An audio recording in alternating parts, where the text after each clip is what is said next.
Всем привет! Вы на канале Гудзик DIY, и в сегодняшнем видео я хочу показать, как делала осеннюю композицию в виде черной кошки. Если вы меня давно смотрите, то, наверное, помните, что к Пасхе я делала похожую композицию в виде пасхального кролика.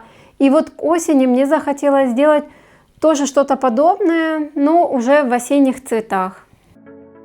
Сам силуэт фигурки буду делать из картона. Мне захотелось сделать именно черную кошку, но также к осеннему декору, конечно же, подойдет силуэт тыквы, ну или любой другой, который вы захотите. Самое главное, выбирайте более простые шаблоны, без множества мелких деталей, для того, чтобы их удобно было вырезать. Я подобрала несколько вариантов шаблонов, по моему мнению, подходящих к осеннему декору, и оставила на них ссылки в описании. У меня картон довольно тонкий, и чтобы сделать сам каркас более прочным, склеиваю его из двух слоев. Гофрокартон имеет некрасивые неаккуратные срезы, поэтому их нужно задекорировать. Можно клеить бумажными салфетками или газетами, а мне больше нравится вариант с акриловой шпаклевкой. Я хочу сделать фактуру, напоминающую мех, поэтому сначала наношу шпаклевку толстым слоем, а потом уже растушевываю губкой.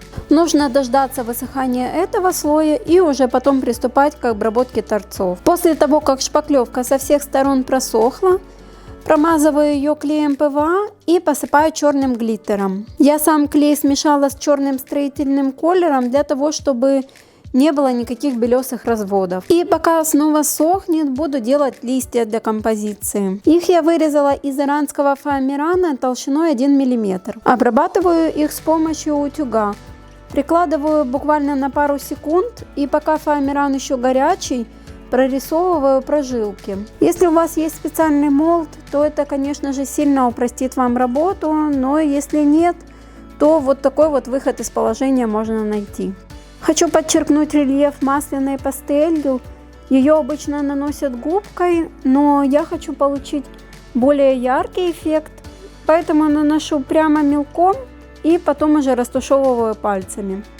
Чтобы цвет хорошо закрепился на фоамиране, снова нагреваю листья на утюге и все время их переворачиваю. То нагреваю с одной стороны, то с другой. Так у них получается волнистый неровный край, и они больше напоминают натуральные сухие листья. Я уже со всех сторон обсыпала кошку глиттером.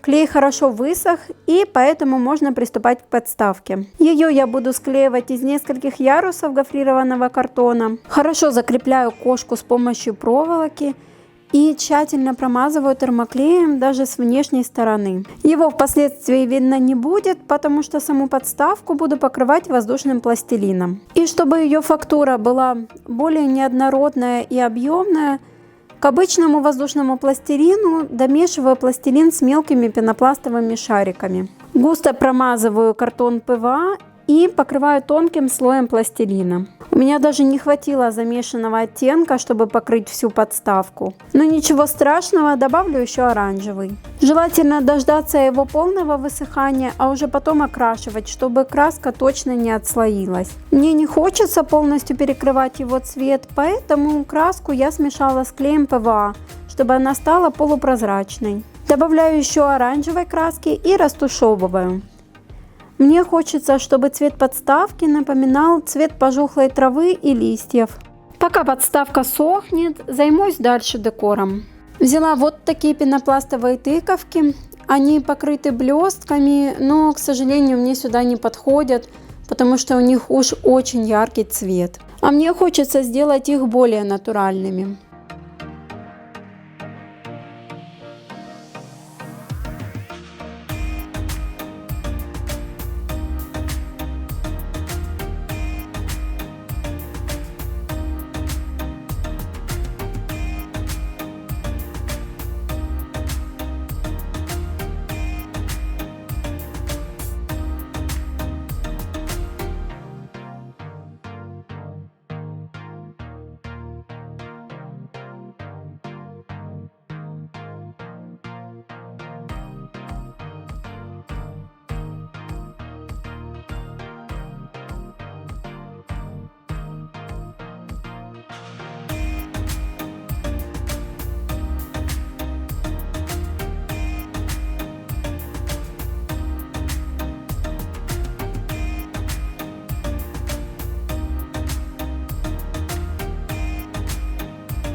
Вот такой у меня получился цвет. Ну, мне захотелось добавить еще немножко оранжевого. Поэтому я сверху прошлась оранжевой масляной пастелью. Если пастели у вас нет, то можно пройтись оранжевой краской в технике сухой кисти. Мне очень нравится, какая получилась у тыковок фактура. Очень красиво ложится краска на глиттер. Если ваши тыковки просто не окрашенные, пенопластовые или пластиковые, и вы хотите добиться подобного эффекта, то в акриловую краску можно добавить капельку соды или песка.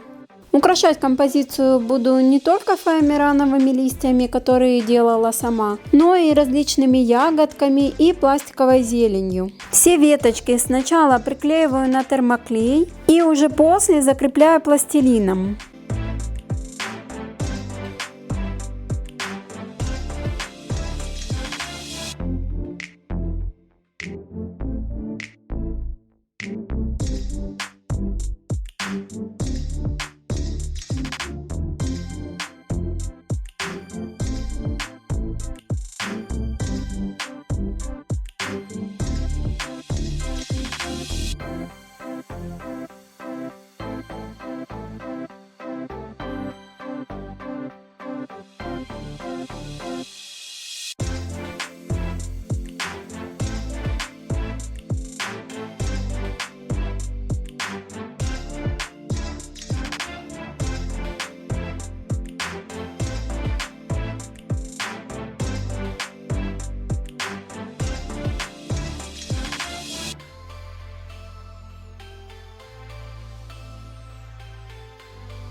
Для более натурального вида тыквам еще не хватает хвостиков.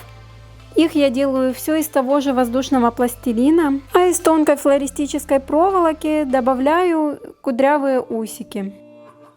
Эта черная кошка очень классно выглядит на белой мебели и просто замечательно смотрится в моем интерьере. Надеюсь, что и вам она очень понравилась. И если вы хотите поддержать мои старания, поставьте, пожалуйста, лайк этому видео и напишите какой-нибудь комментарий. Я все комментарии всегда читаю, и также они хорошо помогают для продвижения этого ролика. Совсем скоро у меня выйдет завершающее в этом сезоне видео с осенним декором, а потом уже начнем готовиться к Новому году. Так что, если еще не подписаны на мой канал, вы можете сделать это прямо сейчас. И не забудьте поставить колокольчик, чтобы получать уведомления о выходе новых видео. И тогда вы точно ничего не пропустите. До встречи и увидимся совсем скоро.